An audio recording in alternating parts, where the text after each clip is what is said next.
Boa noite, a paz e a graça a todos. Amém? Já de antemão, abra a sua Bíblia aí.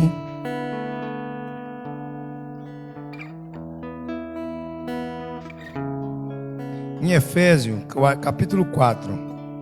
Amém? Efésios 4. Quem está gostando do culto dessa maneira? Ensinamento da palavra, sermão expositivo de apóstolo Paulo. A gente vai sempre examinar as escrituras nas cartas paulinas dos apóstolos, né? A gente vamos analisar. E a gente já começa na quinta-feira já pregando, amém? Já trazendo o ensinamento. As igrejas chamam esse culto de doutrina. Realmente é de doutrina porque é culto de ensinamento da palavra. E a palavra é doutrina. Efésios capítulo 4, é a carta de Paulo aos Efésios capítulo 4. Isso, Efésios capítulo 4.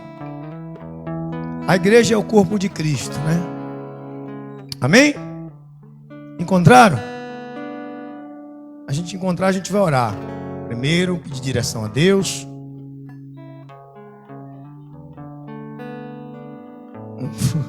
Eu estou aqui lembrando de um amigo meu, conversando com um amigo hoje, o pastor, meu amigo, eu gosto muito dele.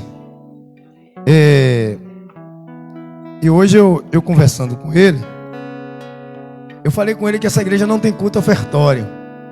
Falei com ele que nós não temos o hábito de pegar 10, 15 minutos para pregar sobre a oferta, porque nós entendemos, amém, gente? Que nós entendemos que nosso culto ofertório não é só dinheiro, né? A gente oferta a nossa oração, nosso louvor, a nossa vida. Então, tem momento ofertório no culto? Não, se Deus propôs no coração, a pessoa vem, traz e oferta. Traz o dízimo, a oferta, na hora que Deus propôs no coração. Então, não precisa a gente estar aqui pregando, chamando o povo de ladrão. Não, isso aí é errado. Eu nunca vi Jesus pregar isso aí. Jesus, até pelo contrário, advertiu até os fariseus que eles dizimavam do cominho, do endro, mas não guardavam os mandamentos, né? E Jesus prefere que eles guardem os mandamentos do que eles dizimem. Então não adianta. Ou é completo, ou é por completo, ou não é. Então ele falou comigo, se eu for lá, pastor, e sentar lá, e o senhor pregar o ofertório, eu levanto e vou embora. Eu digo, então você vai ficar lá. Você não vai ver eu pregar o ofertório. Não vou. Amém? Então a gente aqui fica à vontade. E muita gente não gosta desse tipo de liturgia, mas a gente vai pregar a palavra de Deus. E essa igreja nunca precisou de estar pedindo nada a ninguém para isso, graças a Deus. E eu sempre digo que o que a gente faz aqui por amor, tem dado para pagar as contas, tem sobrado, a gente tem comprado as coisas, a gente tem ampliado a igreja, porque o povo dá por amor. Então Deus honra quem dá com alegria, né? Não é verdade? Vamos orar? Senhor Deus e Pai, em nome do Senhor Jesus, eu te agradeço, ó Pai, mais uma vez por estar aqui. Poder ensinar o teu povo é um privilégio para mim, Senhor. O Senhor me deu essa capacidade, me deu essa responsabilidade, e eu te agradeço, ó Deus. Te agradeço pelo culto, te agradeço pelas pessoas, te agradeço pelas pessoas que não puderam estar aqui. Muitos trabalham a semana toda, só podem estar aos domingos, mas que o Senhor, meu Pai, os ensine, os guarde, faça com que eles se preocupem em ler a tua palavra em casa. Deus, que o Senhor me ajude também, Senhor, a estar nesse altar, porque tem sido difícil, são muitas as tarefas diárias, e às vezes, Senhor, tu sabes como eu venho aqui, Senhor.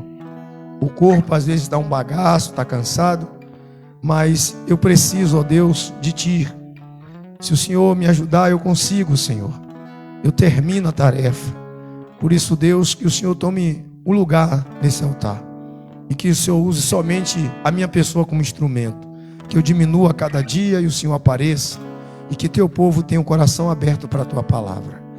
Que esse culto seja uma bênção em tuas mãos, que o Senhor aceite o nosso louvor, a nossa adoração, a nossa oferta, que o Senhor aceite a nossa vida, em nome do Senhor Jesus, amém? O pastor está sempre, essa semana está com a garganta meio ainda bombardeada, por Por dois motivos, né? Uma poeira braba que eu tomei ali, e eu também converso um bocado, viu? Isso aí eu reconheço. É o dia todo trabalhando e resenhando o dia inteiro com os colegas. Aí eu vou atrapalhando assim, fazendo as coisas lá, e aí a gente vai. Amém.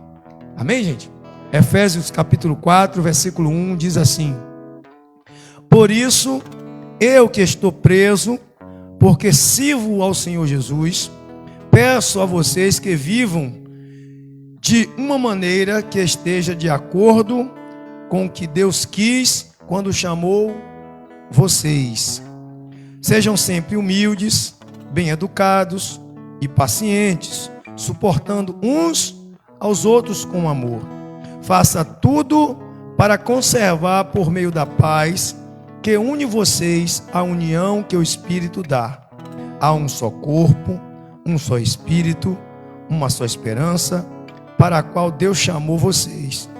Há um só Senhor, uma só fé, um só batismo. Há somente um Deus, Pai de todos, que é o Senhor de todos, que age por meio de todos e está em todos. Porém, cada um de nós recebeu um dom especial, de acordo com o que Cristo deu. Como diz as Escrituras Sagradas, qual ele subiu aos lugares mais altos, levou consigo muitos prisioneiros e deu os dons às pessoas. O que quer dizer ele subiu? E o que quer dizer ele também desceu até os lugares mais baixos da terra, isto é, até o mundo dos mortos. Assim, quem desceu é o mesmo que subiu, acima e além dos céus, para encher todo o universo com a sua presença. Foi ele quem deu os dons às pessoas. Escolheu alguns para serem apóstolos, outros para profetas, outros para evangelistas e ainda outros para pastores e mestres da igreja. Ele fez isso para preparar o povo de Deus para o serviço cristão, a fim de construir o corpo de Cristo. Desse modo, todos nós chegamos a ser um na nossa fé, no nosso conhecimento do Filho de Deus. Assim seremos pessoas maduras, alcançaremos a altura espiritual de Cristo.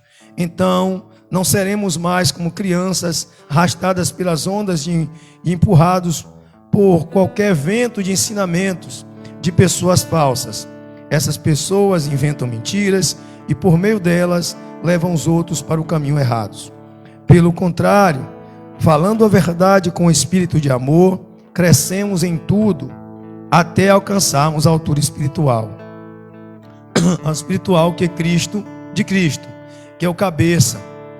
E é ele quem faz com que o corpo todo fique bem ajustado e todas as partes fiquem ligadas entre si por meio da união de todas elas.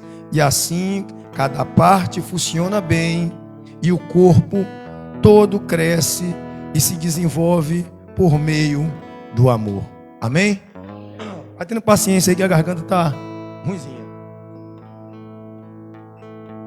No versículo 1, Paulo pede para que vivam de acordo com a vontade de Deus. Quem entende o que é viver de acordo com a vontade de Deus? Muitas pessoas pensam que viver de acordo com a vontade de Deus é viver na doutrina dos costumes e dogmas da religião. Doutrinas e dogmas da religião. Se tá ligado não, né? Mas também aqui, peraí, rapidinho. Isso, vai aumentar aqui o ventilador, isso. Porque eu tô vendo o calor retado aqui. Peraí, rapidinho, gente, viu? Deixa eu ajeitar aqui que eu tô começando a suar. Isso. E aí, tá quente? Tá bom, né? Vocês têm engordeado tudo friento. Olha, Paulo pede para que nós vivamos na vontade de Deus. Viver na vontade de Deus para muitas pessoas é viver nos dogmas religiosos. Sabe como? Eles pensam que viver na vontade de Deus é a mulher, vou dar exemplo, começar pela mulher. É a mulher não se maquiar, é a mulher não ajeitar o cabelo, é a mulher não trabalhar, a mulher ficar dentro de casa igual aquelas Amélia, viver igual um passeio naquelas freiras, ou em algumas outras igrejas já tem aquele dogma de de sacrifício, outros eles vivem de acordo com o que o homem pensa. Às vezes a igreja tem algumas doutrinas que são antibíblicas e as pessoas acham que é a vontade de Deus. Mas a vontade de Deus não é nada disso. Estou dando exemplo que geralmente as pessoas criticam as mulheres, são muito criticadas nas igrejas, porque faz um cabelo, porque veste uma roupa. Às vezes a mulher avantageada veste uma calça, uma saia, um vestido que fica, às vezes, mostrando um pouquinho mais do corpo. E as pessoas se preocupam muito com isso. Ou às vezes a doutrina da oferta, do dízimo, do sacrifício e do voto. Eles criam muito essa ideia de viver na vontade de Deus. A pessoa que tem que ir no culto todo dia, tem que estar no monte jejuando, tem que estar de pano de saco.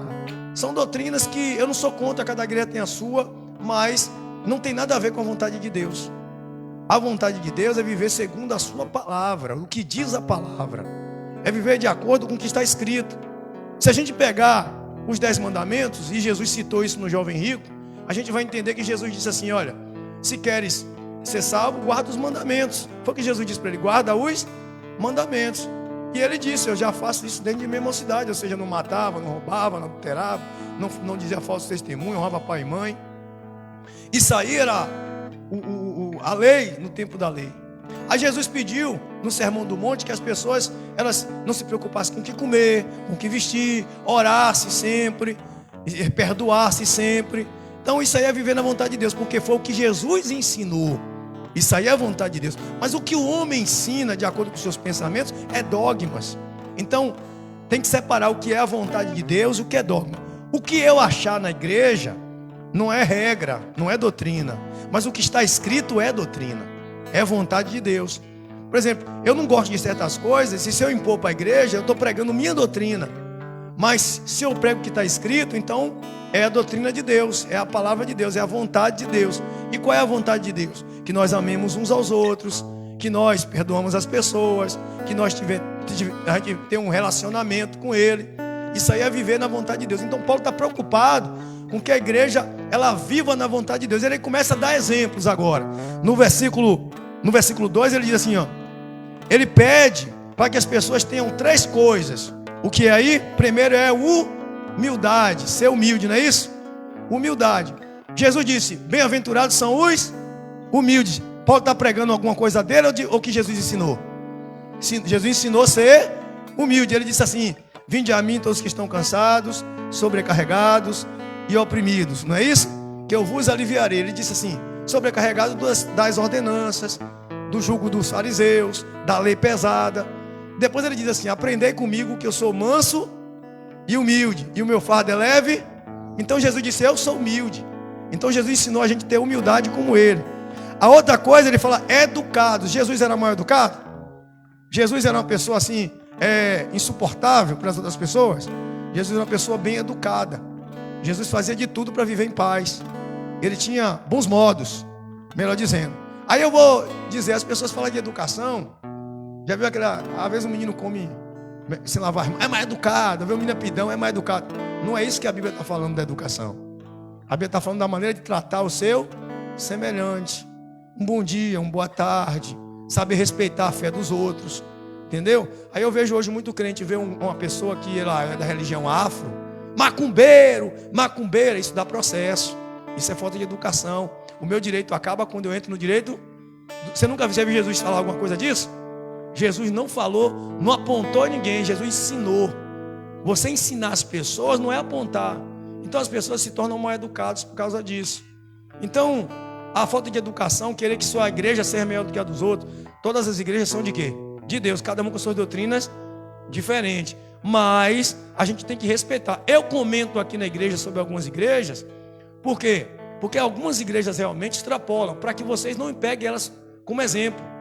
A gente se congrega aqui, pega o exemplo da igreja daqui. Se congrega na igreja tal, pega o exemplo da igreja tal. Não fica trazendo o exemplo de lá para cá, que não é bom misturar o vinho. E acaba sendo mal educado com o irmão, porque acaba se metendo na vida do irmão. E a falta de educação cria fofoca, cria inveja, cria briga, as dissensões. Então, quando ele pede para que a gente seja humildes e educados. E agora vem uma coisa interessante. Vem a paciência. No século 21 está difícil, não é isso? Paulo está pedindo 3 coisas aí no versículo 2: humildade, educação e paciência. E ter paciência é o quê? Quem entende o que é ter paciência? As pessoas pensam que paciência é a pessoa saber esperar, não é isso? É o primeiro fator. Mas tem uma falta de paciência que tem na igreja, no meio do cristão, que tem destruído as igrejas, e principalmente o corpo de Cristo. É assim, vamos dar exemplo. O Ed já toca um tempão. O Vitor está começando a tocar agora. Então o Ed não tem paciência de esperar o Vitor aprender, já quer cobrar dele uma coisa. Então começa a exigir dele uma coisa que ele não tem capacidade de acompanhar. A Mari já toca o violão um tempão. Aí quem está aprendendo o violão agora, ela já vai querer que a pessoa toque igual a ela. Aí eu prego, aí eu quero que o obreiro pregue igual a mim. Ele está começando, ele pode até ficar melhor do que eu, mas isso no seu tempo, tem que ter paciência. O irmão chega hoje, está cheio de mau costume ainda, o irmão não se converteu, o irmão está aqui tentando lutar para encontrar Jesus, querendo mudar, mas o outro irmão começa a não ter paciência com o irmão, começa a meter o pau nele, começa a falta de paciência, quer logo que o cara se converta, aceite de Jesus logo, quer que o cara mude de primeira logo, e aí a gente não tem paciência. Tem muita gente sem paciência. Isso tem destruído a igreja, porque começa a ter problemas, maltrata as pessoas. Tem gente que tem umas fracos na fé, tem gente que não consegue acompanhar a gente. Então tem irmão ainda que ainda tem problemas, e as pessoas não têm paciência de esperar o tempo de Deus, de orar por ele, de ensinar ele. Não, critica. A gente tem que ter paciência. Então Paulo está falando do corpo de Cristo, e Paulo dá esses três exemplos. Esses 3 exemplos. Aí no versículo 3, ele diz assim: façam tudo para conservar por meio da paz que une vocês, a união que o Espírito dá. Olha o que Paulo diz. Paulo faz o quê? Pede para que estejamos paz de Espírito. O Espírito é quem dá a paz. A paz não é a paz do Senhor, irmão, não. A paz é viver em paz. Tem muito crente atribulado. Tem crente atribulado na igreja. Aqui tem, viu? Atribulado. Não tem paz com ninguém. Tudo ele arranja uma confusão. É por tudo. Aí assim, se chegar na igreja e o irmão que esquecer da paz do Senhor, ele começa já a dizer que o irmão está com raiva dele. Já começa a arranjar problema. Se der oportunidade a um, não der outro. Já começa a arranjar problema. O cara não tem paz. Todo dia uma queixa, uma picuinha, um negócio. Se a criança chora, briga lá, o menino, aí quer brigar com o pai do menino. Tudo é um problema. Por quê? Porque não tem paz de espírito. E quando a gente tem paz de espírito, a gente até se chateia com algumas coisas, mas a gente fica em paz. A nossa paz, Jesus disse assim: a minha paz eu vos dou, não como o mundo vos dá. A paz de Jesus é aquela paz que Jesus mesmo na cruz, lá com os pregos nas mãos e nos pés, ele estava em paz. Por quê? Porque Jesus estava cheio do Espírito. A paz é a gente não ter nada para comer dentro de casa e a gente não se atribular. A gente não ficar lá brigando com ninguém, culpando os outros. A gente ficar jogando a culpa em todo mundo, arranjando problema. Isso é viver em paz. Então, lá em casa mesmo, uma vez uma pessoa fala assim: isso. Aí eu me reto, às vezes me chateio, mas depois eu... A minha mulher dita: eu não vou para a igreja hoje não. Aí eu vou fazer o quê? Eu vou brigar com ela? Não, deixa ela lá, ela é livre. Às vezes está com dor, às vezes está com problema de mulher, às vezes está com alguma coisa, está cansada. E a gente tem que ter paciência. Às vezes a gente fica assim querendo que a pessoa ande, mas às vezes acaba tirando a paz da pessoa quando começa no ouvido, perturbando o tempo todo, e aquela coisa, a tribulação. Aí o louvor às vezes é uma nota, aí o cara chega aqui, o pastor chega aqui, eu estou falando logo de mim mesmo, aí fica: tá errado, tem que consertar aí. Tudo tem um momento de tribulação. Se chateia com qualquer coisa, a pessoa não tem paz, tudo se enraiva, tudo se ira, tudo perde a paciência, tudo se chateia. E aí ele diz que a paz de espírito une um ao outro. Porque a pessoa em paz, ela diz que quando não quer dois, a pessoa em paz. E a gente precisa atentar às doutrinas pregadas nas cartas. Porque as cartas enviadas às igrejas, como essa aqui, aos Efésios, a igreja de Éfeso, são cartas doutrinárias. O povo pensa que é carta profética. Não é. É carta doutrinária, é ensinamento ensinando como a igreja se comporta, dando instrução à igreja como servir a Cristo, para que o corpo possa crescer na presença de Deus. E aí no versículo 4, ele vai falar uma coisa também muito interessante. Ele dá 7 elementos 7 elementos da fé cristã. São 7 elementos da fé cristã. Quem sabe quais 7? Está aqui. Muita gente passa despercebido. Eu passei muito tempo despercebido sem saber esses 7 elementos. Sem saber. Vamos ler comigo? Vamos lá? Primeiro é um só corpo. A igreja é o quê? Um só corpo. O que é um só corpo? Quem sabe? Um só corpo. Deixa eu te perguntar uma coisa. Quando um espinho entra no dedo, e se a gente não tirar o espinho, o que acontece? Fica fazendo o quê? Doendo e inflama, não é isso? E cria pus. Porque o corpo é o quê? Estranho. Sabe por que você vive sem dores no corpo? Sem problema de mutação? Porque seu corpo todo é compatível. Quando é incompatível um órgão do corpo, ele cria rejeição. O câncer é uma célula rebelde. Ela se rebela contra o próprio corpo e começa a criar mutação.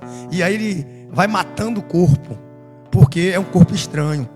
Quando o corpo é um só, então todos eles se aceitam, todos eles se comunicam, todos eles se unem, é unido um com o outro. Por quê?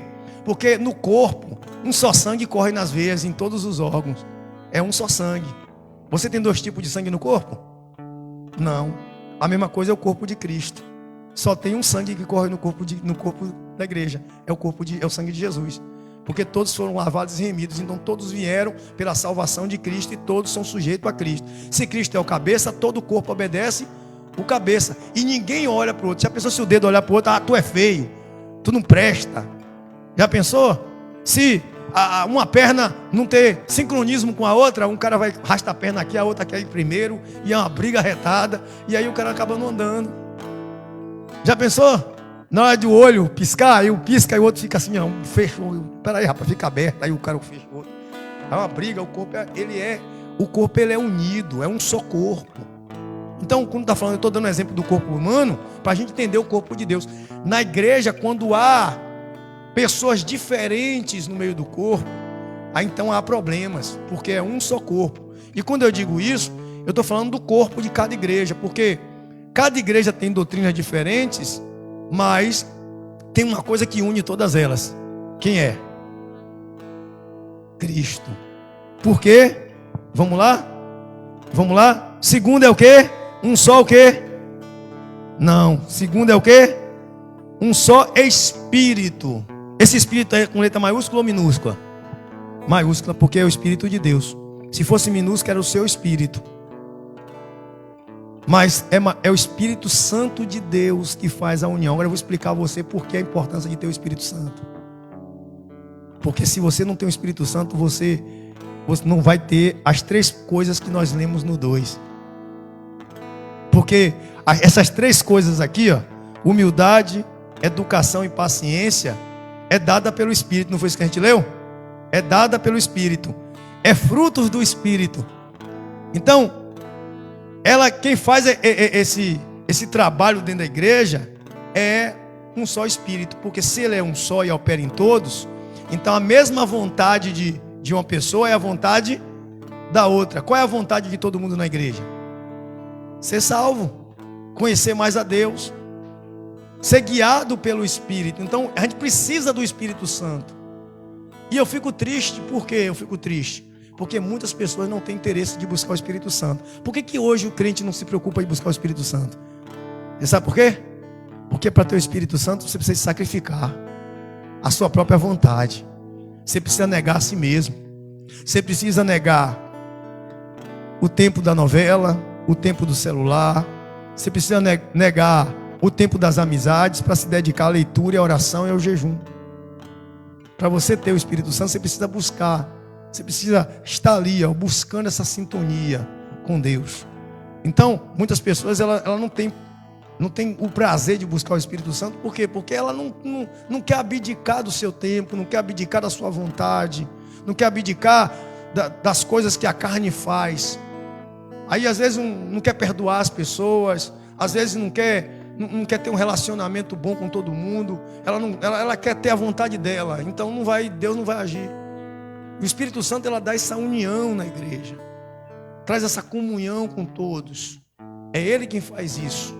O Espírito Santo, ele é quem conduz a gente. Jesus disse assim, ó: eu vou para o Pai, mas não deixarei vocês órfãos. Enviarei o Consolador. Em algumas traduções está dizendo o ensinador, o professor, quem vai conduzir vocês, quem vai ensinar vocês. Ele vos ensinará. Então é o Espírito Santo que nos dá o discernimento. Eu prego, por que eu prego? Porque Deus, através do Espírito Santo, me deu a capacidade de entender as Escrituras e pregar para vocês. E a mesma coisa vai fazer com vocês. Ele vai dar a capacidade de vocês entenderem as Escrituras e pregar para outros, e outros, e outros, e assim vai. Recebereis poder, descer sobre vós o Espírito Santo, e sereis testemunha de Jesus, testificando o amor de Jesus, a paz de Jesus, a alegria de Jesus, a humildade de Jesus, o poder de Jesus. E a gente precisa aprender com o Espírito Santo. Isso é fundamental. E aí a gente vai aprender mais uma coisa, que o Espírito, ele produz outra coisa. Tem um fruto que dá no Espírito chamado esperança. Isso aí é um dos 7 elementos, diga-se de passagem, é o terceiro elemento da fé cristã, a esperança. Quem não tem esperança, o que acontece com quem não tem esperança? Não crê no céu. Quanto tempo tem você esperando Jesus voltar? A minha avó esperava, eu estou falando da minha avó. Imagina a minha bisavó, minha tataravó. Imagine o tempo lá dos discípulos, 2000 anos atrás, eles esperando e não chegou. E a gente está esperando até hoje. A gente já estava desanimado, não é isso? A esperança faz a gente crer que Jesus vai voltar, não importa quando. A gente continua buscando e crendo. Porque temos esperança de um dia morar com Jesus. Por isso nós, com a base, vivendo na esperança, a gente se santifica, a gente nega o pecado, a gente procura amar as pessoas, a gente procura viver uma fé. Vocês estão aqui hoje por causa de quê? Porque vocês estão buscando a Deus, não por causa do pastor. O pastor é um significante. Vocês estão aqui por Jesus, porque quer ir para o céu. É isso que leva as pessoas a sair de casa e ir para a igreja. Isso que leva as pessoas a viver uma vida, como diz o povo, a engolir no sapo. Por quê? Porque eles têm esperança de um dia morar com Cristo. A esperança. A fé produz isso, perseverança e esperança, quando a gente crê em Jesus. E aí tem outro elemento. Qual é o elemento? O outro elemento? Um só o quê? Um só Senhor. Um só Senhor. A gente tem 2 Senhor? Jesus disse que ninguém pode servir a 2. Há de agradar um, desagradar. Não podemos servir a Deus e a Mamon. Mamon é quem? O dinheiro. Ah, isso aí tem pegado muita gente. Um desses 7 elementos da fé cristã, o dinheiro, o mamon, tem feito gente se corromper, tem feito gente abandonar Jesus. Tem pessoas que se preocupam mais com ganhar dinheiro do que estar na presença. Tem pessoas que são capazes de tudo por dinheiro, e acabam deixando de servir a Cristo. Eu já vi pessoas deixar de vir à igreja por causa disso aqui, ó, de dízimo. Por isso que essa igreja eu não forço ninguém a nada. Porque eu prefiro ver a pessoa sentada aí sem dizimar do que a pessoa no mundo perdida. E as pessoas que amam o dinheiro são avarentas. O Deus dela, o Senhor dela, quem é? O dinheiro. Porque quando é Jesus, ela confia que Deus nunca vai deixar faltar o pão. Então as pessoas hoje estão se rendendo por dinheiro. São jovens se vendendo. Outro dia eu estava na internet dando uma olhada em umas coisas, e eu vi uma reportagem, acho que foi Roberto Cabrini, não sei se foi ele, que eu estava vendo a reportagem, das jovens que fazem faculdade do Rio Grande do Sul. Fazem faculdade, meninas de alto nível, classe média, vendendo o corpo por causa de dinheiro. Dizendo que é um tempo só, que vai fazer faculdade e depois vai largar essa vida. Não consegue. Pastores, homens de Deus que um dia estava pregando o evangelho, por causa do dinheiro se corrompeu e acabou caindo na ladainha da teoria da prosperidade. E começaram a pregar heresia na igreja, vender óleo, vender água, vender patuá na igreja, por causa do dinheiro, da ganância do dinheiro. Pessoas assim. E Paulo está preocupado com a igreja. Preocupadíssimo. E muita gente se corrompendo por causa do outro Senhor. Nós devemos ter um só Senhor. E qual é o Senhor que nós devemos ter? O Senhor Jesus. Ele é um só Senhor. Ele é o único Senhor que nós temos. Não temos outro Deus. Não temos outro Senhor. Não existe. Para a gente não. Nós deixamos tudo para seguir a Jesus. Nós vivemos tudo por Jesus. Nós suportamos tudo por Jesus. Ele é o Senhor. E isso é fundamental para a saúde do corpo de Cristo. Vamos antecipar que o tempo também é curto. Esse culto é muito curto, né? Aí diz, né? Uma só fé. Porque Tiago disse assim: se alguém perguntar se você tem fé, se você crê, diga que crê, porque até os demônios creem e tremem. Existem dois tipos de fé. Existe a fé natural e a sobrenatural. Qual é a fé natural? É aquela que todo mundo tem. A fé que vai levantar de manhã, vai dormir, vai levantar de manhã, que vai comer meio-dia, que vai tomar banho, a que vai viver o dia a dia. Mas tem uma fé sobrenatural. É aquela que diz assim, ó, que fé é o firme fundamento das coisas que não se vê, mas se é você crer no que não vê. É você crer no sobrenatural de Deus. Você crer num Deus que você não consegue ver. Uma só fé. Só existe a fé em uma pessoa.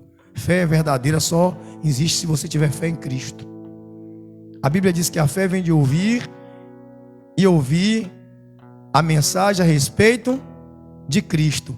Se a fé viesse de outro meio e ia dizer que era a mensagem a respeito de Jesus, não, ela só vem da palavra de Deus. Essa chama fé.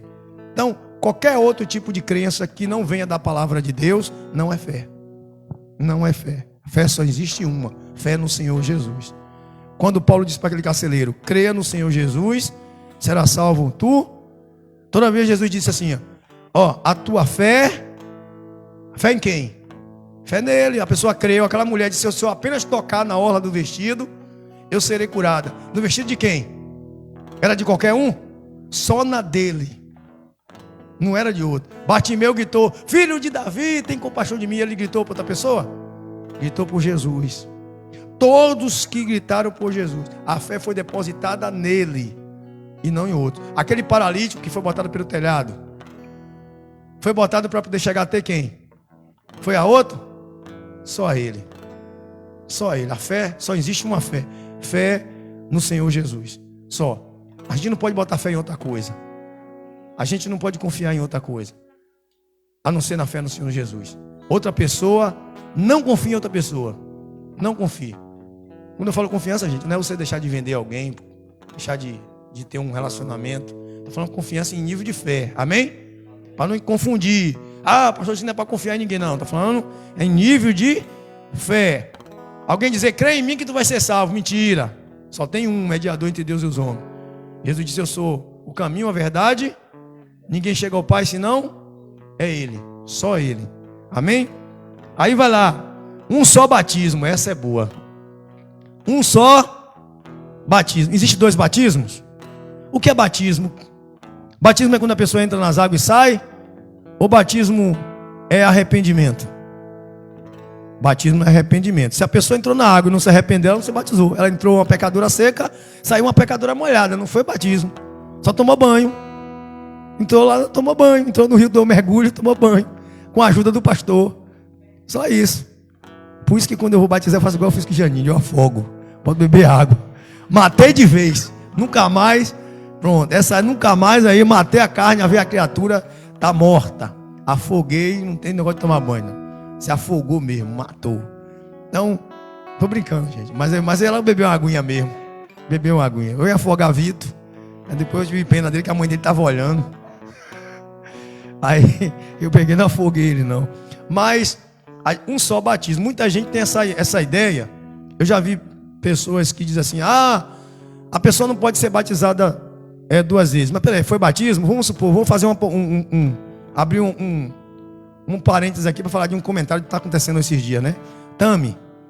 Você acha que Tami se batizou? Eu não digo que ela é batismo.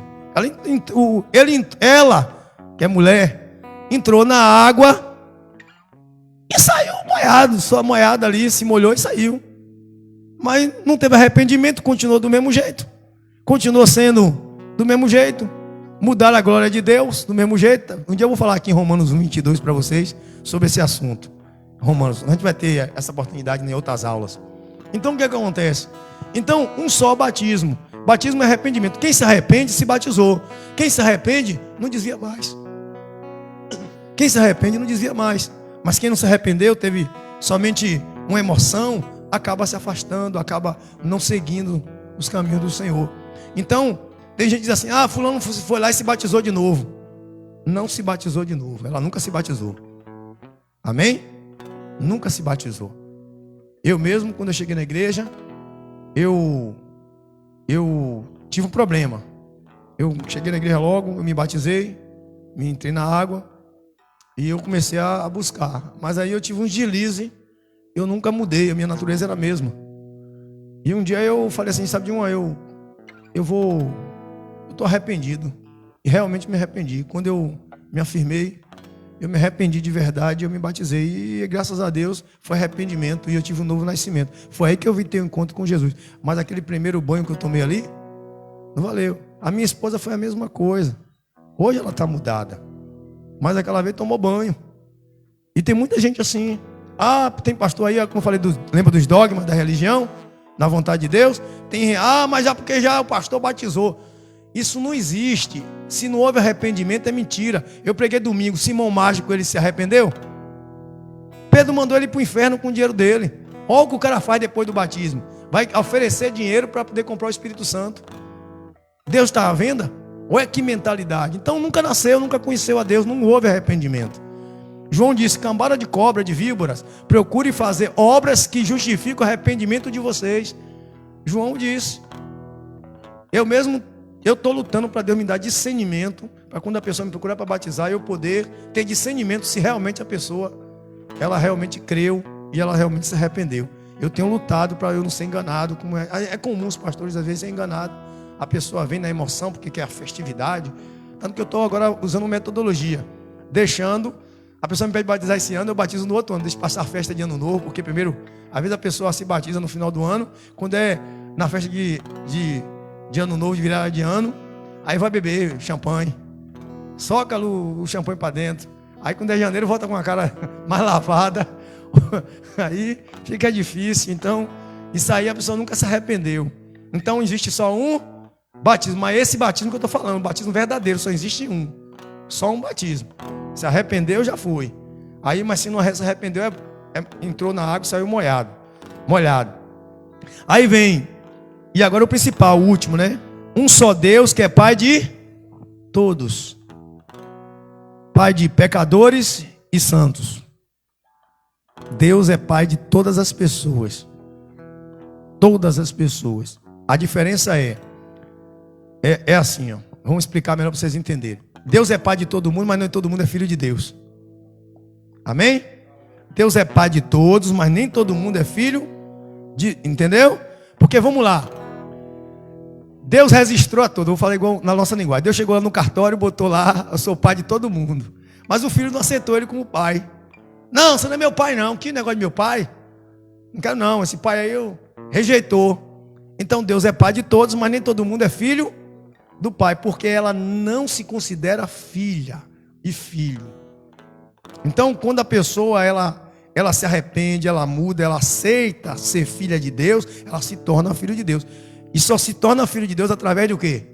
Do Espírito Santo. Lá em Romanos 8 está dizendo que o Espírito de Deus se une com o nosso Espírito para nos dar a certeza que Abba Pai, ou seja, Deus é Pai. A gente só tem a certeza que é filho de Deus com o Espírito Santo. Sem ele a gente não tem certeza. Por isso que Jesus disse: quem não nascer da água e do Espírito não pode entrar no reino do céu. Ainda diz melhor: de maneira nenhuma entrará no reino dos céus. Por quê? Porque a pessoa, ela tem que aceitar Jesus como um pai. Dizer: Deus é meu pai. Ela tem que aceitar. Então, como é que aceita? Aí eu vou dizer: o pai dá uma ordem e o filho não obedece. Ele é um filho o quê? Então ele não considera o pai como pai. É como qualquer um. Ele não respeita o pai. Então ele não considera o filho como pai. Ele diz: eu sou seu pai e vocês são meus filhos, onde é que está a minha honra? Não é isso? A gente precisa, para a gente ser filho de Deus, nós temos que se sentir, temos que se comportar, melhor dizendo, como filho de Deus. Então Deus é Pai de todos, mas nem todo mundo é filho de Deus. É essa a questão.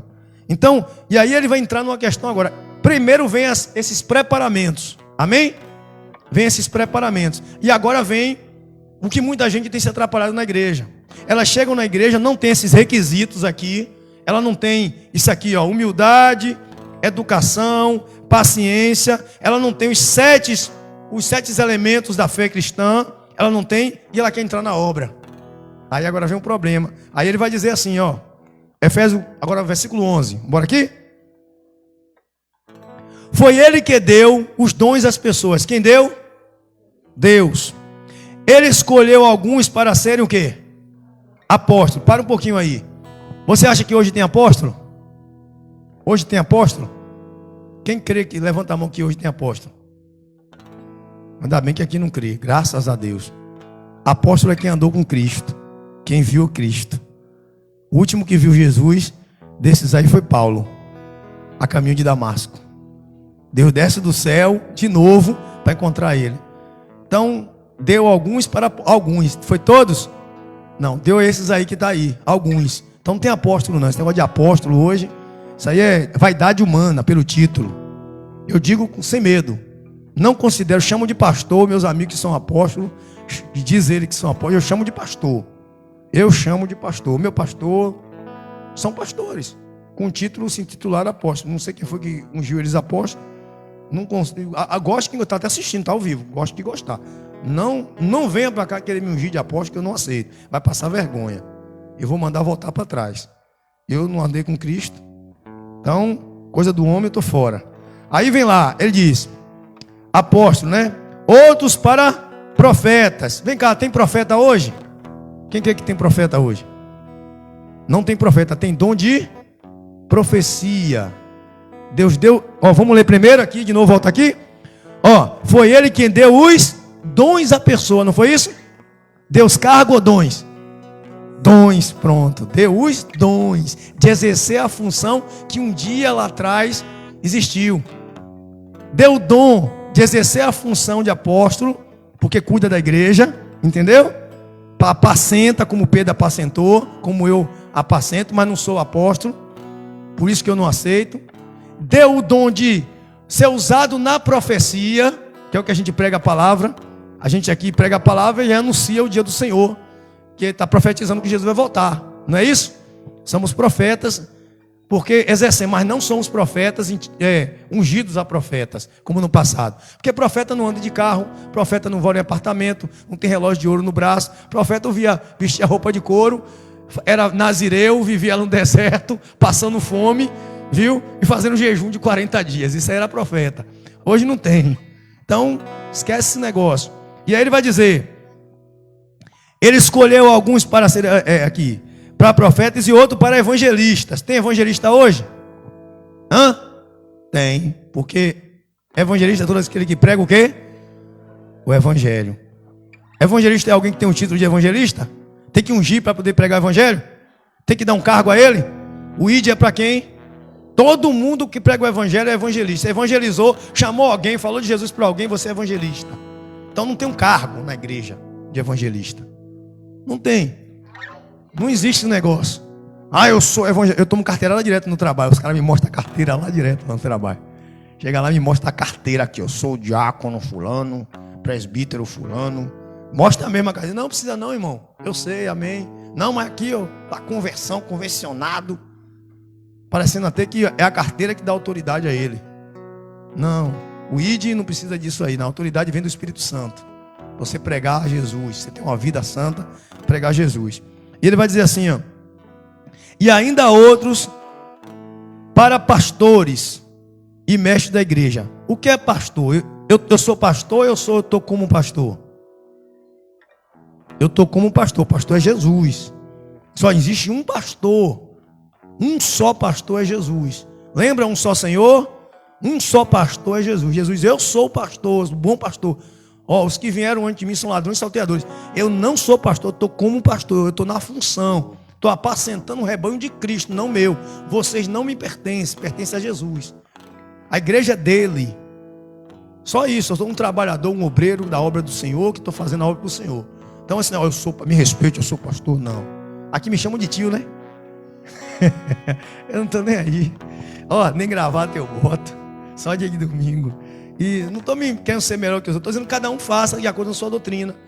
Eu prefiro que Cristo seja o pastor da igreja, porque Ele quem pode fazer as coisas e eu não. É Ele quem faz milagre, é Ele quem cura as pessoas, quem batiza as pessoas, é Ele que faz tudo. Eu só faço, só dar lugar para Ele me usar como ferramenta, amém? Então, lembra disso. E aí a gente vai aqui, porque tá um pouquinho, ainda dá para fazer o louvor ainda. Ó. Aí, Ele fez isso para preparar o povo de Deus para o serviço o quê? Foi para serviço ou para se exaltar? Para o serviço, para ser servo. Ele separou ali os dons para o serviço cristão. Tudo que é serviço na obra de Deus é para os trabalhadores, tem um dom para isso. Você acha que limpar a igreja é uma função deplorável? Ou é de honra? Você gosta de chegar na igreja suja? Agradeça a Deus e as meninas e a Vitor que está aqui sempre lá limpando a igreja. Está tudo cheirosinho, ainda bota perfume aqui dentro, vai ficar perfumado. É o zelo da casa de Deus. Isso aí é louvável. Que limpa o banheiro, a gente entra no banheiro e está limpo. Então, gente, não tem cargo melhor do que o outro na igreja. Cada um tem sua função dada pelo Espírito Santo de Deus. Foi Ele quem deu. Se Deus deu, é porque é honrado. Não tem negócio de... Quer ver um exemplo aqui? Aqui tem 2 diaconisas na igreja, ordenada. Só para organizar a obra. A minha esposa é obreira. A esposa do pastor é obreira. Se for botar no nível de eclesiástico, como eles fazem aí, ela vai estar abaixo de todo mundo. Não, ela é igual a todo mundo, eu sou igual a vocês. Eu não sou nem melhor nem pior.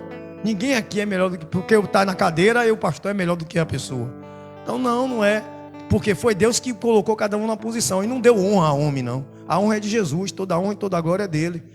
Quando um homem quer honra e glória, ele está preocupado consigo mesmo. Então não há nele a humildade, que a gente leu lá, lembra? Não há nele a humildade. Quando a gente é humilde, a gente se põe como humilde. Então, eu aqui os obreiros sabem, eu dou ordem aqui para fazer as coisas, ou eu peço favor? Eu peço por favor, se não puder fazer, não tem problema. Porque eles são voluntários de Deus e não o meu. Eles não são meus empregados. E vocês não são meus empregados. Então, a igreja tem que ter esse corpo unido. Que ninguém é melhor do que ninguém. E aí, para concluir aqui, ele fala assim, ele fez isso, versículo 12, para preparar o povo de Deus para o serviço cristão, a fim de construir o quê? O corpo de Cristo. A fim de construir, só constrói o corpo de Cristo com esses requisitos. Só consegue construir o corpo de Cristo com humildade, com educação, com paciência, e crendo que há um só corpo, um só Espírito, uma só esperança, um só Senhor, uma só fé, um só batismo, um só Deus que é Pai de todos. Só constrói o corpo assim. Porque senão vai ter briga, divisão, problemas. O corpo vai ser um corpo doente, deficiente, aleijado. E ele diz assim, desse modo todos nós chegamos a ser um na nossa fé, no nosso conhecimento do Filho de Deus. E assim seremos pessoas maduras e alcançaremos a altura espiritual. Não é isso? Espiritual de quem? A altura espiritual de Cristo. Paulo diz assim, eu corro em busca do prêmio, lá em Filipenses. Em busca de um corpo igual ao do meu Jesus. Olha, todo mundo tem que buscar ser igual a Jesus. Ter o mesmo nível espiritual de Jesus em relação ao conhecimento. Quando a gente é maduro, a gente tem o mesmo pensamento de Cristo, a mesma postura de Cristo, o mesmo amor que Cristo. Somos testemunhas de Cristo quando nós amadurecemos. E aí ele vai concluir dizendo assim, no versículo 14. E não seremos mais como crianças, arrastadas pelas ondas e empurradas por essas pessoas que inventam mentiras por meio dela, empurradas por qualquer vento de ensinamentos de pessoas falsas. Essas pessoas inventam mentiras e por meio delas levam outros para o caminho errado. Tá vendo? O que acontece com uma pessoa que não cresce, não tem esses requisitos, que não busca, que entra na obra despreparado, sem isso, acaba sendo levados como crianças, não tem discernimento. Então qualquer tipo de doutrina aceita, qualquer tipo de ensinamento aceita. Aí aceita esses ensinamentos que está tendo hoje aí. Ensinamento que as mulheres hoje só andam vestidas para ser uma enfermeira, tudo de brancos. Só tem Deus no monte. Os casamentos tudo acabado aí, os maridos largando. Os pastores aí na rua o dia todo, parecendo uns... Deixa eu calar minha boca para poder não acabar não arranjando problema. E aí todo mundo na rua agora é profeta. Chega na rua, começa a dar recado. Eu mesmo todo dia recebo um recado. Chega, tem hora que eu pego pesado. Porque todo mundo agora quer dar recado na vida dos outros. Virou adivinho. A palavra de Deus, a Bíblia, você pergunta um versículo, não sabe. Tem um bocado que eu pergunto um versículo, não sabe. Sabe, não, você sabe falar em língua, chabaricanta e pronto. Isso aí. E receba e tudo é tremendo. Então, é os ensinamentos que estão hoje. E aí vem outros quando a doutrina da prosperidade. É errado você ter dinheiro, gente. É errado ter as condições. Mas é errado o quê? Fazer todo tipo de coisa para ter. Então, vamos lá.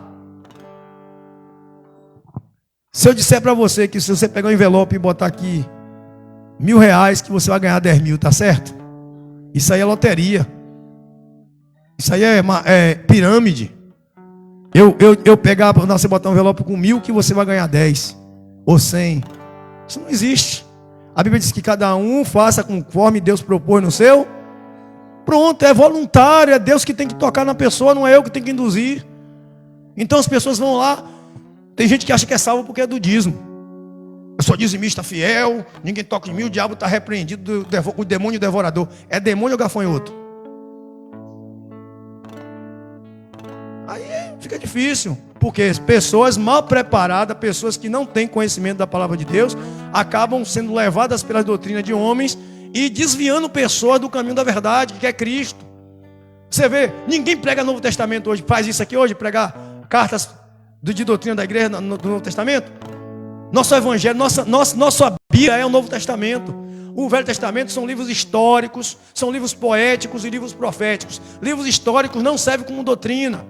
Livros poéticos não servem como doutrina. Livros proféticos acabou em Cristo, chegou em Cristo. A profecia toda do Velho Testamento aponta para Cristo.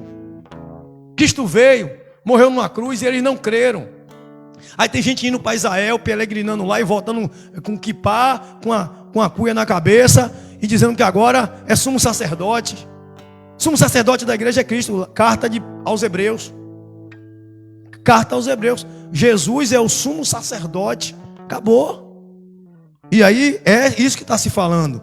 Aí ele termina dizendo: pelo contrário, falando a verdade com espírito de quê? De quê? Fala aí mais alto, de quê? Você acha que a igreja está hoje exalando amor? Você acha que a igreja está exalando amor? A igreja hoje é assim, ó. Quem te viu passar na prova e não ajudou, tu vai ver, tá com inveja do meu cargo, tá com inveja do meu ministério. Isso é amor? Amor que joga praga no irmão? Amor que quer tomar o cargo, a função do irmão na igreja? Briga de mente para destruir o irmão para tomar a posição? Que briga por oportunidade na igreja? A gente é assim, ó. Ó, espírito de amor. A igreja tem que amar. O maior dom é o amor. Paulo diz: ainda que eu falasse na língua dos homens, na língua dos anjos. E ainda, para não falar tudo, ele diz assim: ainda que eu desse meu corpo como sacrifício, ou seja, eu morresse por amor. Sem amor, nada seria. Ele diz: ainda que eu morresse. O amor, Deus é amor. Se você não tem amor, não tem Deus. O Espírito tem que ser de amor. E ele diz assim, ó: crescemos em todo, e até alcançarmos a altura espiritual de Cristo, que é o cabeça. É Ele quem faz com que o corpo todo fique bem ajustado e todas as partes fiquem ligadas entre si por meio da união de todas elas. E assim cada parte funciona o quê? Bem, e o corpo todo cresce e o quê? E desenvolve por meio do quê? Por meio do amor, né? É de outra coisa? Então, tá ali. Isso aqui representa a igreja, que é o corpo de Cristo. Quando você aprender sobre isso, quando você praticar isso aqui, você está apto a todas as coisas na igreja. De orar por uma pessoa a pregar o evangelho. Você vai ser um crente maduro. Você vai ser um corpo unido. guiado por Cristo, exalando o amor de Cristo em você. A igreja tem que ser assim. A igreja precisa ser assim. Se nós botarmos em prática essas palavras que Paulo mandou para a igreja de Éfeso, a gente vai estar na história. A gente vai poder escrever nosso nome na história. Deus vai olhar para o céu do céu e dizer: esses são meus filhos amados, aqui eu tanto tenho prazer. Porque é o prazer de Deus uma igreja santa, uma igreja cheia de amor. João vai dizer: nós amamos porque Deus nos amou primeiro. Aquele que diz que ama a Deus e não ama seu irmão é o quê?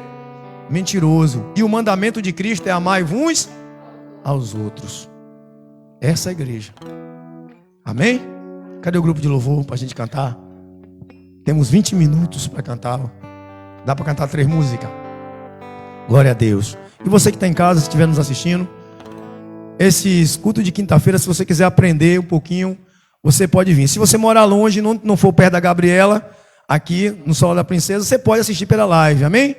Então, essa igreja aqui tem uma aula segunda-feira, que é uma aula de obreiros. Essa aula é para obreiros. Quem quiser vir também está aberto, a gente ensina aqui.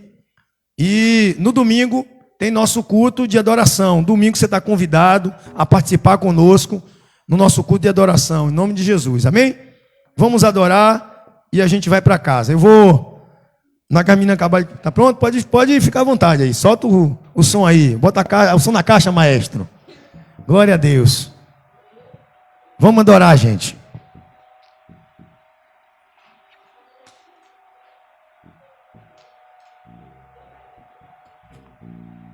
Glória a Deus.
Tu és o nosso Senhor. E nós te adoramos, Senhor. Nós bendizemos ao teu nome. Nós exaltamos o teu nome. Aleluia. Oh, santo, santo, santo, santo é o Senhor. Isso, vamos adorar. Lindo és, glória, Jesus.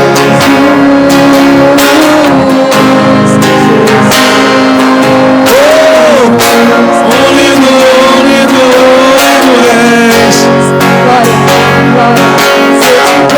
Jesus.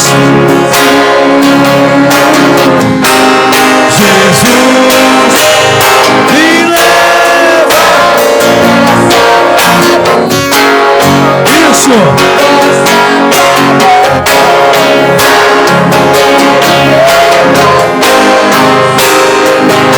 Então me assalar.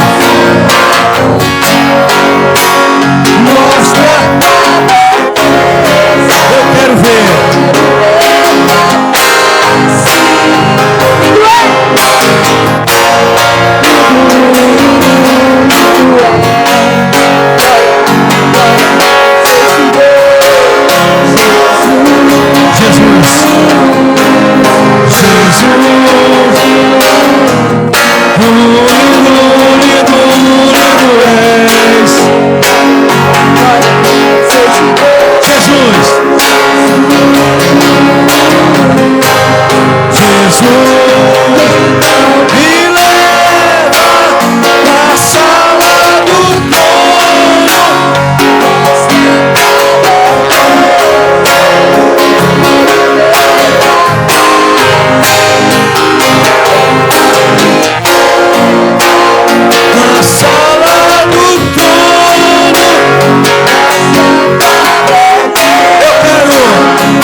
Pergunta o que é? Me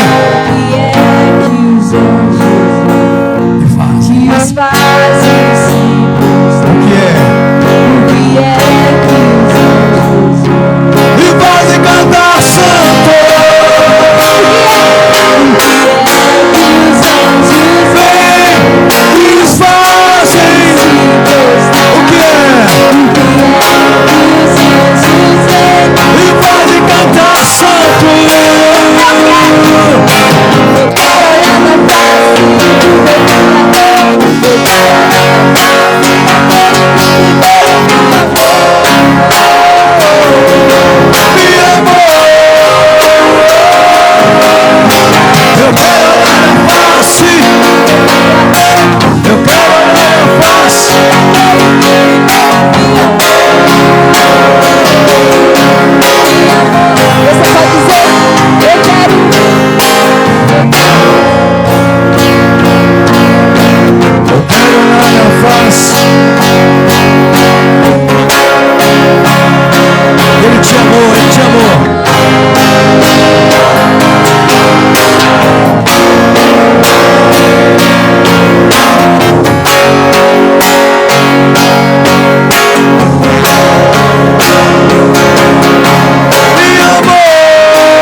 aleluia, aleluia.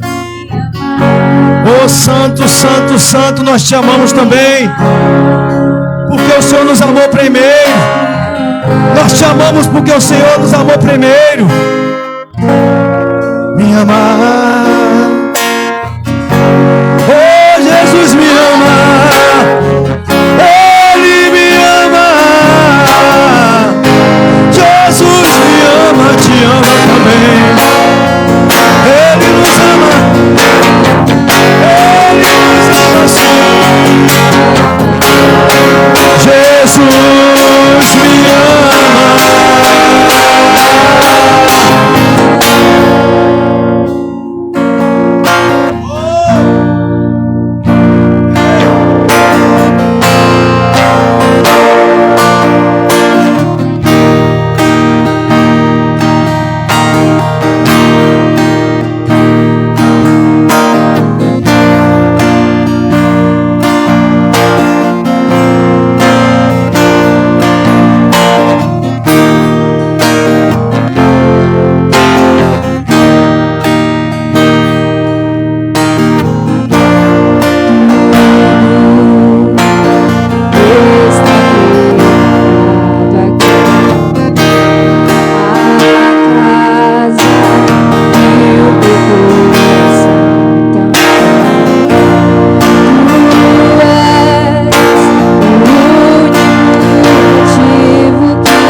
Santo, Senhor é santo.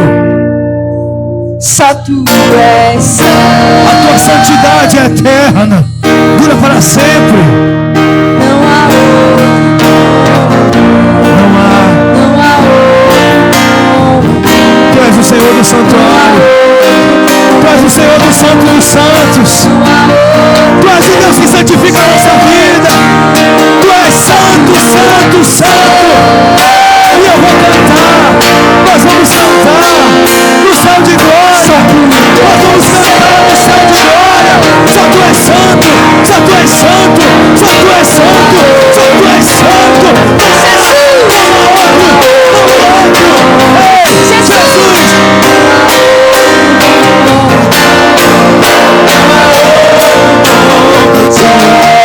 Jesus!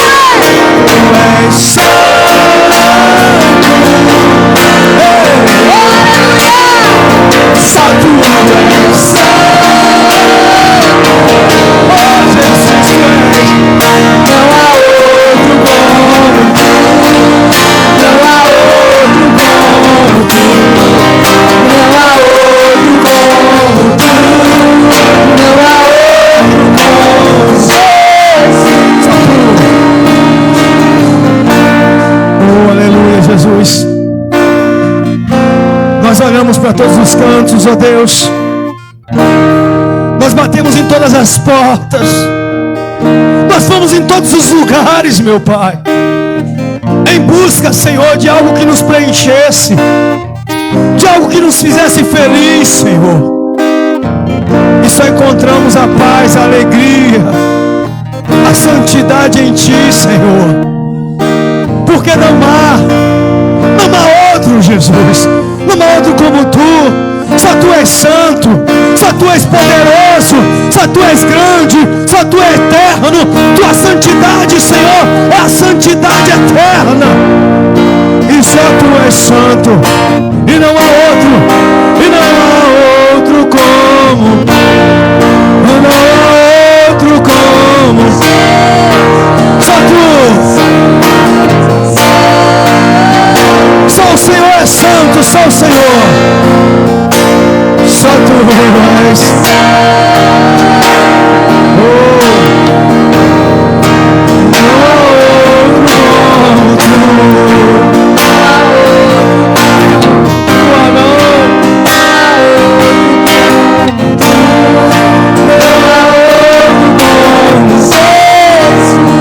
Maravilha. Oh Jesus. Somente Tu és santo. A gente não sabe, Senhor, o quanto amor o Senhor nos amou, Deus. A gente queria aprender mais, Pai, para Te agradar. Senhor, nós amamos a Tua santidade, porque Tu és o nosso tudo, Tu és o nosso Senhor. E nós Te adoramos, ó Deus. Nós exaltamos o Teu nome. E só, Senhor, o Senhor é santo. Só o Senhor é santo. É a canção que eu quero cantar. É santo, é santo, é santo. Aleluia, Jesus. Eu Te agradeço, meu Pai. Te agradeço por esse momento. Te agradeço, Senhor, porque o Senhor nos ensinou a Tua palavra. O Senhor nos conduz a cada dia rumo aos céus. E não há outro, Senhor, além de Ti. Porque Tu és o Santo de Deus, o Messias.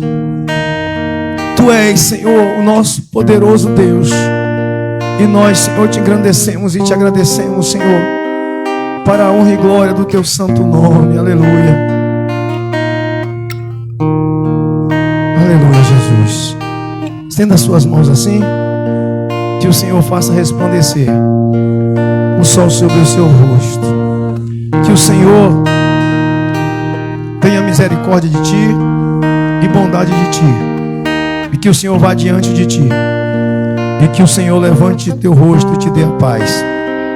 Que essa paz que você recebe do Senhor, ela seja uma paz tão grande, mas tão grande, que as pessoas, ao passar por você, sintam essa paz. Ao chegar perto de você, se sinta tão em paz, como se estivesse diante do Senhor. Porque o Senhor está dentro de você, te dando essa paz. Que o Senhor te leve em paz para casa e que possa voltar no domingo para adorar, em nome do Senhor e Salvador Jesus Cristo. Que Deus te abençoe, em nome de Jesus. Amém?